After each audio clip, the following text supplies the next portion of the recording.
Two colossal war fleets, 80 years of hatred, weapons primed, targeting solutions locked. The next volley would erase 1 trillion lives. But before a single beam fired, something impossible intruded, a tiny white ship, unarmed, crossing the no-man's land with no escort, its hull gleaming white in the glow of 1,000,000 weapons. By authority of the Galactic Council Charter Section 12, Universal Plenipotentiary Class Alpha, I order an immediate ceasefire. This is not a request. That voice, it's human. How did they get here? Whoever she is, the charter hasn't been invoked in 4,000 years. She's bluffing. The transmission cut through every encrypted channel, flooding the bridges with a woman's face, calm and absolute. Legal. Get me the charter. Section 12. Now. If this is real, we're all out of a job. Start checking every damn precedent. They're listening. They haven't fired. That's enough for now. The guns stayed hot, but no one pulled the trigger. The war held its breath, waiting for a word that might be a lie. For 80 years, the Outer Rim War consumed star systems, trillions dead. Every mediation failed. Earth watched and waited. But Earth was not idle. For 2 centuries, a different war was waged, a war of forgotten law, beneath the Pacific Archive. They excavated ancient tablets, digitized crumbling treaties, and found a clause so old no one remembered it existed. The plenipotentiary title hasn't been used in 4,000 years. Today I'll wake it. The Charter's framers had built a fail-safe against eternal war. One person, unarmed, could command every fleet. Now that person sat alone, crossing the chasm, carrying only a title and a lifetime of preparation. They'll verify the charter. They have to. Their own laws demand it. But will they obey? Behind her, Earth waited, a planet with no fleets, but the galaxy's largest library of legal precedents. The emblem of the First Council, the signers of the Charter, watched her departure like a stone ghost. The fleet still hadn't fired. Patricia's voice hung unanswered. The next move was theirs. Patricia's fingers danced across the console as she transmitted the encrypted authentication packet, the digital keys to the galaxy's oldest law. Admiral, I'm detecting a charter-level cryptographic signature. Section 12 is lighting up across our database. Pull it up, all of it. Don't leave me a damn footnote unread. The language is unambiguous. Plenipotentiary Class Alpha supersedes all fleet commands. It's the highest military authority in existence. I want a dozen legal minds on this. Cross-reference every treaty. If there's a loophole, find it. But even as he gave the order, a cold certainty settled in. This was no bluff. 4,000 years, and it falls on my watch. The law is real. Across both flagships, the same holographic clause glowed. The authority of one person to command both fleets, absolute and binding. They've seen the proof. Now comes the hardest part, deciding whether to honor it. The Admiral stared at the text, and for the first time in 80 years, the war machines fell completely silent, awaiting a single human order. Patricia's voice came over the open channel again, this time with the weight of proven authority. The law has been verified. Your own databases confirm my rank. You will now power down every weapon. All Vela ships, weapon systems offline. Do it. Ortani fleet, execute stand down, no exceptions. Across the formations, plasma coils dimmed, missile bays sealed, targeting displays flickered out. But not all vessels complied. Cruiser, the Relentless, you are defying a direct order. Comply or be treated as hostiles. A long 10 seconds passed on every bridge. Then the cruiser's weapons status indicator went dark. The war had not ended, but for the first time in 80 years, no gun was pointed at the enemy. The first step held, but this is only the beginning. In the silence, the two fleets became statues, waiting for what the one human would ask next. Patricia opened the channel again, her face steady on every view screen. The ceasefire held, but the silence was heavier than the threat of fire. You expect 2 flag officers to abandon their posts and be summoned like midshipmen? Admiral, you misunderstand. I'm not requesting. Section 12. Subclause 4 grants me the authority to summon any commanding officer for direct conference. I'll take my orders from a human when the stars burn out. This is a farce. Joseph slammed his fist, signaling the channel mute. The bridge crew avoided his eyes. Sir, the subclause is valid. Refusal could be prosecuted as contempt of the charter. My ship is unarmed and I will be alone. The only weapons in the room will be your own regulations. She's cornered me. My own crew is watching. This is what defeat feels like. The two admirals transmitted their acceptance. Across both fleets, the murmurs began. A human, unarmed, had bent their commanders to her will. Now they'll learn that the law isn't a weapon. It's a mirror, and they won't like what it reveals. The admiral's shuttles docked with the tiny yacht, and they stepped into the small cabin, hostility crackling between them. You dragged us here, human. Now what? Sit. I didn't bring you across 80 years of bloodshed to exchange pleasantries. We know you have the rank, but this war is built on grievances you can't erase with a dusty clause. You're right. The charter alone won't heal anything. It only forces you to stop shooting long enough to think. She gestured to a holographic display, pulling up a ratified agreement from 1200 years ago that neither empire could deny. The Velash-Ortani Sanctuary Accord, signed by your ancestors. It requires mediation when a ceasefire is invoked by a higher authority. She knows our own history better than we do. This is humiliating. Fine. We'll go to the negotiation table, but I'll fight you on every word. They left her ship, but the war had shifted. Now it was a battle of laws, and she had the library. The shuttle docked at the neutral station, and the three walked into a room designed to hold a war captive. Gentlemen, this is the first day of the rest of the galaxy. Don't make me use the charter again. The only restoration is full withdrawal from the Meridian sector. Vilesh will accept nothing less. You forgot you lost that sector 30 years ago. The Ortani blood there won't be erased by a ceasefire. Before either of you speaks again, let me draw your attention to a document Earth has digitized from the Velash-Ortani Trade Compact of 3256 of your calendar. That treaty, our archives don't have the full text. It was lost in the dynasty collapse. How? We have fragments, but this is complete. Star-dated signatory seals intact. This is from their own library. Earth has preserved what your civilizations forgot. The Compact of 3256 defines neutral trade zones that invalidate your border disputes. Requesting a recess. My legal team needs to verify this. They're off balance. Now they know our knowledge runs deeper than their own. Let them sweat. In the recess, Saravan found a trade route. Earth had once sold ore to the Velash crown. Admiral, Article 19. Prior trade dealings disqualify a mediator. Earth is compromised. The human's clean image just cracked. This is better than a fleet. Draft the challenge. By the time she sits down again, her authority will be ashes. When the session resumed, Joseph rose with the posture of a man about to strike. Plenipotentiary. Earth traded with the Velash monarchy. Article 19 voids your mediation. You have no seat here. She had been ambushed. The archive had a gap. She needed time to find the truth.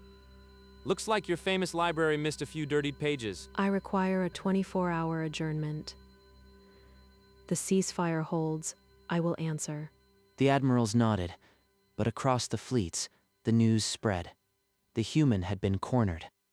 That night, Patricia sat alone in her yacht, cross-referencing Earth's archives against the Velash claim.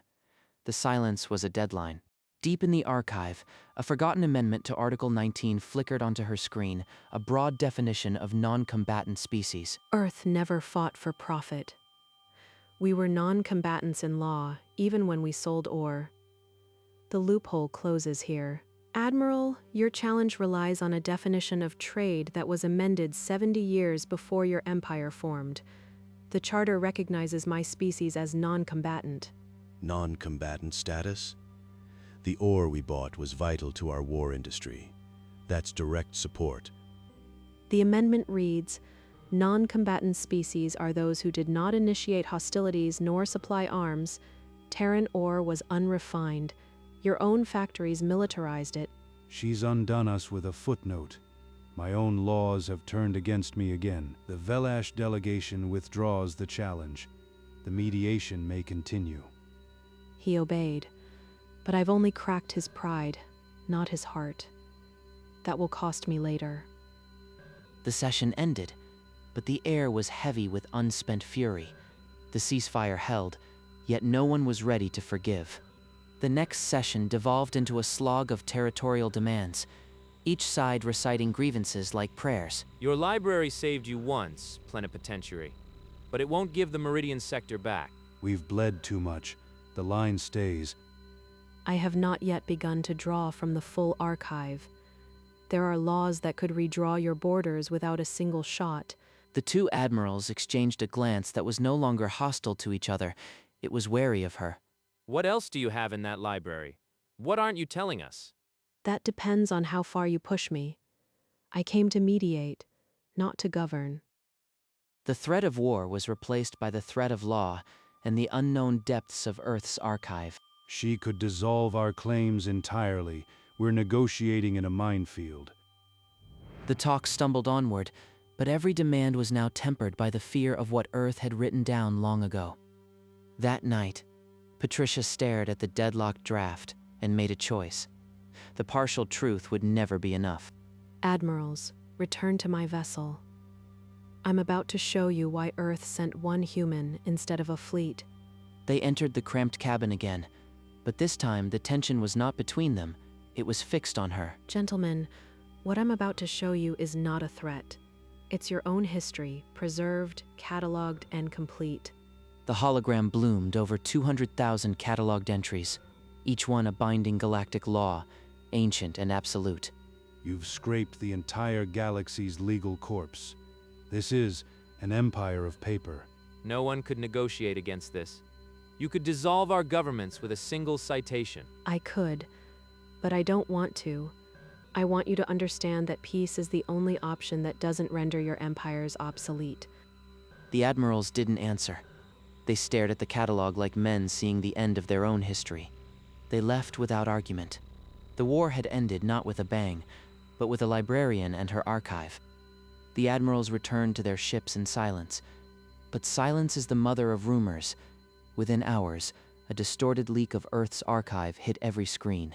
The report was cunning. Earth cataloged their every law for domination, the wording chosen to wound. If my crew buys this, the ceasefire ends tonight. I have to contain it. Across the Ortani fleet, mess halls went silent. Crews watched the broadcast, old hatreds rekindling. The Vela ships brooded with the same sullen fury, the fragile ceasefire fractured in 1,000 angry messages. This is sabotage. Someone leaked a distorted version to break the peace. I have to speak to the crews directly. Admirals, I am going to address every ship. Do not interfere. Her image replaced the news on every screen, the same quiet face that had first silenced the guns. Crews of the Velash and Ortani, what you were shown is a fraction of the truth. Let me tell you what Earth really holds. And for a moment, the war paused again, waiting for the humans' next words. And then she spoke, her voice low and measured, the way she had learned from a century of human tragedy. Before I show you what Earth holds, remember why the Charter was written, to stop an 80-year war that fed on the innocent. Behind her, the screen filled with images. A colony world in ashes, the bones of cities, faces staring at nothing. Your ancestors signed that charter. They built a law to quiet the guns when the living forgot why they were silent. On the flagship, a gunner looked away from his console. In the mess halls, soldiers sat down. Earth did not steal your laws. We preserved them, and we will use them only to enforce the peace you wrote for yourselves. She paused, letting the image of a mourning family fill the screen. A mother, a child, a world that would never see them again. I am not here to rule. I am here to remind you that the law still protects you from your own rage. The ceasefire clock held steady, Across the fleet, weapons bays remained cold. But in the shadows of a hangar bay, a small group watched her face with cold calculation. An hour later, a flash of weapons fire lit the edge of the fleet, a Velesh supply convoy under attack by an Ortani cruiser. Admiral Kade, one of your ships has broken the ceasefire. You will intercept and disable it. Now. I see it. That's one of ours. The captain's a known fanatic. If I fire on our own, half my crew will see it as betrayal. But if I don't, the war restarts. All batteries target the Talon. Fire on my mark. The flagship's cannons slammed into the rogue vessel. Its engines stuttered, weapons flickered and died. But on the tactical display, a single escape pod detached and vanished into the debris field. The ship is disabled, but the commander escaped. That fanatic will try again. On the Ortani bridge, some officers avoided Anthony's eyes. He had fired on his own. The ceasefire held, but the fleets now knew the peace had enemies who would rather burn than bow. In her yacht, Patricia reviewed the latest reports. Anthony's crew was on the edge of mutiny.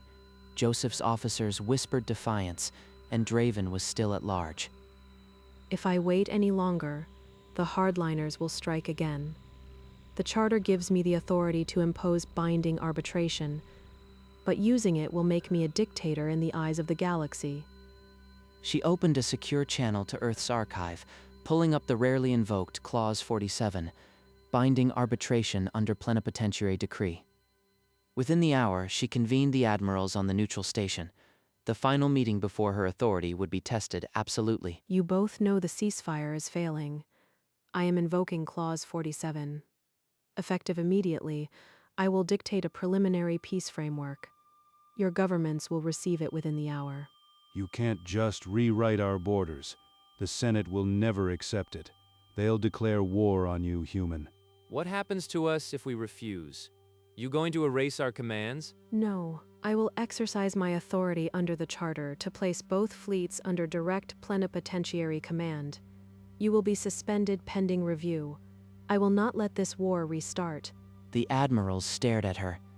She was one human against two empires, and she had just threatened to take their fleets. She transmitted the framework to both homeworlds and waited. The galaxy would know within hours whether Earth's librarian had become its queen. The Velash Senate issued a formal denunciation, calling her a colonial usurper. The Ortani government responded with equal venom, yet neither dared order their fleets to fire. The Senate wants me to defy her. They're calling it a matter of honor. But if I do, she'll take my ship and put me in a cell. I'm trapped between a tyrant and my own people. On the Ortani flagship, Anthony faced a similar dilemma. His own officers presented a covert plan: isolate and destroy Patricia's yacht, a surgical strike they called justice. If I agree, the war resumes and I become the hero of the hardliners. If I refuse, I lose my command. Is this what leadership has become? They're considering assassination. I should be horrified, but I'm only tired. The law is all that holds them back. Then a new report. Commander Draven had resurfaced on a remote asteroid, broadcasting a call for all Patriots to join him in removing the human interloper. Patricia knew the crisis had tipped. She sent a final message. All non-compliant officers would be removed from command and replaced by their subordinates under her direct authority. She just ordered the crews to mutiny against us if we don't obey. That's not mediation. That's conquest. The message spread through the fleets. Some saw it as tyranny, others as the only way to stop the war. The ceasefire held, but the human's image had cracked. I came to end a war, not start one, but they've left me no choice. If I must be the villain of their history, so be it. On the Velash flagship, Joseph stood before his senior staff. The message from Earth was clear: obey the framework or be removed. I have two choices: ignite a civil war on my own decks, or accept the humans' terms and live. I choose to live. Relay the acceptance to the plenipotentiary. On the Ortani side, Anthony's refusal to assassinate her had cost him the loyalty of his inner circle. He stood alone on the bridge, but his voice was steady. I never thought I'd die a traitor to my own people. But if obedience to a human is treason, then I'm a traitor. The fleet will stand down. Hours later, both governments, cornered by their own laws and the threat of total command dissolution, formally accepted the binding framework. Plenipotentiary, the treaty draft is ready. The clauses mirror the old accords you cited. Both sides have signed the preliminary instrument. Thank you, Commander. The war is over now. We must ensure it stays dead. She looked at the document, the same one she had drafted in principle 18 days ago. The ceasefire would become permanent peace at last. But as she read, a new alert flickered. Commander Draven had seized a comm relay and was broadcasting again, calling her a conqueror and rallying a rogue fleet. The war is over, but the hatred is not. Draven will be a problem for another day. Today, the guns are silent. That is enough. 3 days later, the formal signing ceremony convened on the neutral station. The treaty, bound in ancient Velash leather and Ortani silk, waited on the table. I hated you for this, plenipotentiary, but I hated the war more. We both outranked you once. Now we're signing under your name. History will remember that. Patricia watched them sign. Then, without ceremony, she placed her own signature beneath theirs, sealing the end of the 80-year war. Outside the station, the news raced through the fleet networks. 1 million screens showed the same image, a small human woman, unarmed, beneath the galactic seal. I did not come to conquer. I came to remind you that even your own past believed in peace. Earth merely preserved that hope. The ceasefire clock, which had ticked for 18 tense days, finally stopped. The war was over, but as Patricia left the chamber, she knew the galaxy's old powers would now see Earth not as a friend, but as a quiet superpower with a library of legal weapons. Her yacht detached from the station, its engines humming a quiet retreat as the two fleets, still frozen in place, watched her departure. She had arrived with nothing but a title, and she was leaving with a galaxy changed. The human who outranked every fleet was finally going home. The yacht descended through Earth's atmosphere at midnight, its running lights trailing across the dark Pacific like a gentle star returned home. No crowds awaited, no parades. The Earth that sent her was the same Earth that welcomed her, quiet, methodical, sure that the real victory needed no applause. She entered her modest home, the same one she had left 18 days before, and set her bag by the door. Nothing had changed, yet everything had. On her desk, a family photo caught the lamplight faces that had waited, faces she had almost lost to the same war that consumed trillions. I ended a war, but I buried a part of myself beneath its treaty. No one tells you peace costs the peacemaker too. Across the galaxy, the archive she had weaponized was now known. Civilizations that had spent centuries fighting suddenly understood that Earth possessed the key to every lock they had ever forged. She looked at her reflection, the same face that had stared down 2 armadas, the same hands that had signed a peace, and she recognized the woman who had outlasted 80 years of war. But the quiet smile that crept across her lips was not for the galaxy. It was for the child in the photograph who would never know the war that almost reached this world. Far above, her yacht remained in orbit, a silent monument to the only superweapon Earth would ever need, the memory of what the galaxy had promised and then forgotten. The war ended on a Wednesday. By Friday, Patricia Okonkwo was back in her office, cataloging the next forgotten law. Within weeks, the Velesh Senate and Ortani Syndicate issued a joint declaration. Earth's plenipotentiary had restored the Charter's purpose. The war was legally dissolved. Galactic news feeds scrolled with a single phrase: the human outranked 2 empires without firing a shot. Earth's library was no longer a secret. It was a doctrine. Plenipotentiary. I never thought I'd say this, but the chasm hasn't seen a single skirmish report in a month. You gave us a gift we didn't deserve. He thanked me, but it was their own law that saved them. I only reminded them where it was written. The original treaty, now sealed in a crystal case, was placed in a Terran archive. It would outlast its signers, a silent testament to a war that ended with ink instead of fire. In the park, Patricia walked among the autumn leaves. The galaxy feared Earth now, but not because of ships, because of the memory it had kept alive. Commander Draven remained at large, a ghost of the old war. But his broadcasts found fewer listeners. Peace had become the new tradition. The war is truly over, but I will never be the same. I don't regret it, but I will carry every name of every person I couldn't save. She looked at the ceasefire clock one last time, its digits frozen. It would never tick again. The galaxy had moved past the countdown.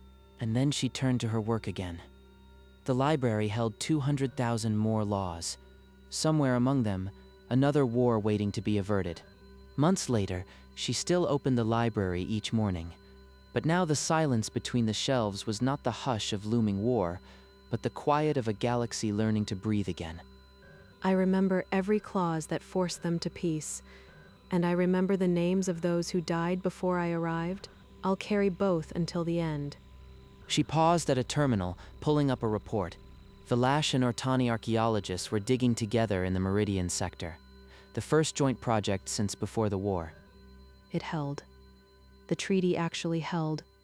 Outside, the city lights flickered on like a constellation that had almost gone dark.